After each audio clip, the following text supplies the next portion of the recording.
जादुई हथौड़े की कहानी। मानसा गांव में एक लोहार राम गोपाल रहता था। उसका एक भरा पूरा परिवार था, जिसका लालन पालन करने के लिए उसे कई बार दिन रात काम करना पड़ता था। रोज की तरह आज भी काम पर जाने से पहले राम गोपाल ने अपना खाने का डिब्बा बांधने के लिए अपनी पत्नी से कहा। पत्नी जब डिब्बा लेकर आई तो राम गोपाल ने कहा, मुझे आज आने में देर हो जाएगी, शायद मैं रात को ही आऊं। इतना कहकर राम गोपाल अपने काम पर निकल गया। काम पर जाने का रास्ता एक जंगल से होकर गुजरता था।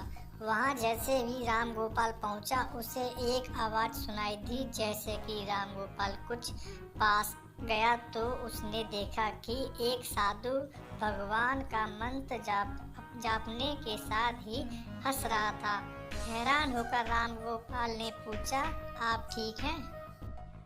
उस साधु को राम गोपाल नहीं जानता था, लेकिन साधु ने एकदम से उसका नाम लेकर कहा, आओ राम गोपाल बेटा, मैं तुम्हारा ही इंतजार कर रहा था। मैं भूखा हूँ, मुझे अपने खाने के डिब्बे में कुछ खिला दो।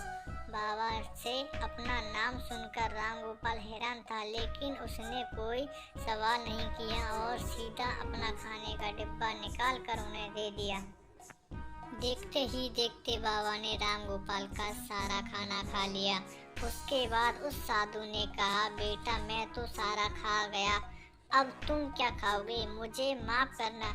राम गोपाल ने कहा, कोई बात नहीं बाबा, मैं काम के लिए बाजार जा रहा हूँ, तो मैं वहीं से कुछ खा लूँगा।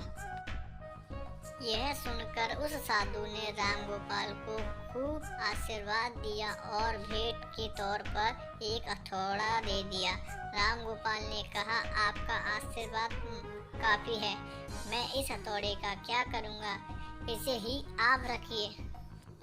साधु ने जवाब देते हुए कहा, बेटा यह मामूली हथौड़ा नहीं है, यह जादुई हथौड़ा है जो मेरे गुरु ने मुझे दिया था, और अब मैं तुम्हें दे रहा हूँ क्योंकि तुम्हारा दिल साफ है।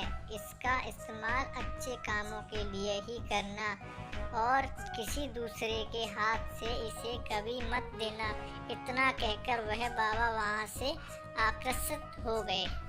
राम गोपाल अपने हाथों में हथौड़ा लेकर बाजार काम करने के लिए चला गया। औजार बनाने से पहले उसके दिमाग में आया कि आज इसी हथौड़े से लोहा पीटता हूँ। जैसे ही उसने लोहे पर हथौड़े से चोट मारी, वो सीधा औजार बन गया। दूसरी चोट में लोहे का बर्तन बन गया। राम गोपाल समझ गया कि यह सही में जादुई हथौड़ा है। वो जो बनाने की सोच के साथ लोहे पर चोट मारता, लोहा सीधा वही बन जाता। जादुई हथौड़ा की वजह से राम गोपाल का काम जल्दी खत्म हो गया और वह अपने हाथ से ही उस जादुई हथौड़े को घर ले गया। इसी तरह रोज राम गोपाल उस हथौड़ों से जल्दी काम खत्म कर लेता और कई बार ज़्यादा बर्तन बनाकर उन्हें गांव के लोगों के बीच में बेच देता था। धीरे धीरे उसके घर के हालात पहले से कुछ ठीक होने लगे। एक दिन गांव का मुखिया उसके घर आया और बोला, हम गांव वालों को शहर जाने से बहुत ज़्यादा समय लगता है, क्या तुम अपने हथौड़ों से गांव और शहर के बीच में आने वाले पहाड़ तोड़ने में मदद करोगे? इसके बीच में एक सड़क बना लेंगे और गांव से शहर का सफ़र आसान और छोटा हो जाएगा। मुखिया की बात सुनकर राम गोपाल ने उस जादुई हथौड़ों से एक पहाड़ को तोड़ दिया। मुखिया और गांव के लोग बहुत खुश हुए और उसे खूब शाबाशी दी। पहाड़ तोड़ने के बाद घर लौटते समय लोहार के मन में हुआ कि इस जादुई हथौड़े से मेरा काम जल्दी हो जाता है, लेकिन कुछ ज़्यादा फायदा तो हो नहीं रहा है। इसी सोच के डूबे हुए लोहार घर जाने की जगह दुखी होकर जंगल की तरफ चला गया।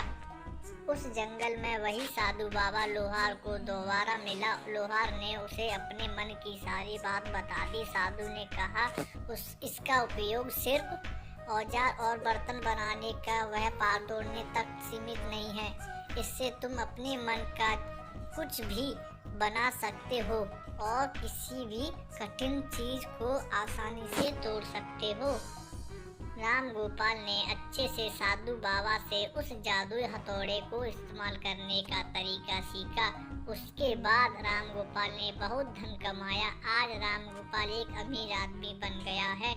अभी भी वो अब भी ज़रूरत अब महसूस होती है उस जादुई हथौड़े का इस्तेमाल कर लेता है। कहानी से सीख, चाहे कोई वस्तु हो या दिमाग, इसका इस्तेमाल पूरी तरह से करना चाहिए। साथ ही अपने पास मौजूद सामान का मोल समझना जरूरी है। व्यर्थ हताश होने से काम नहीं बनता।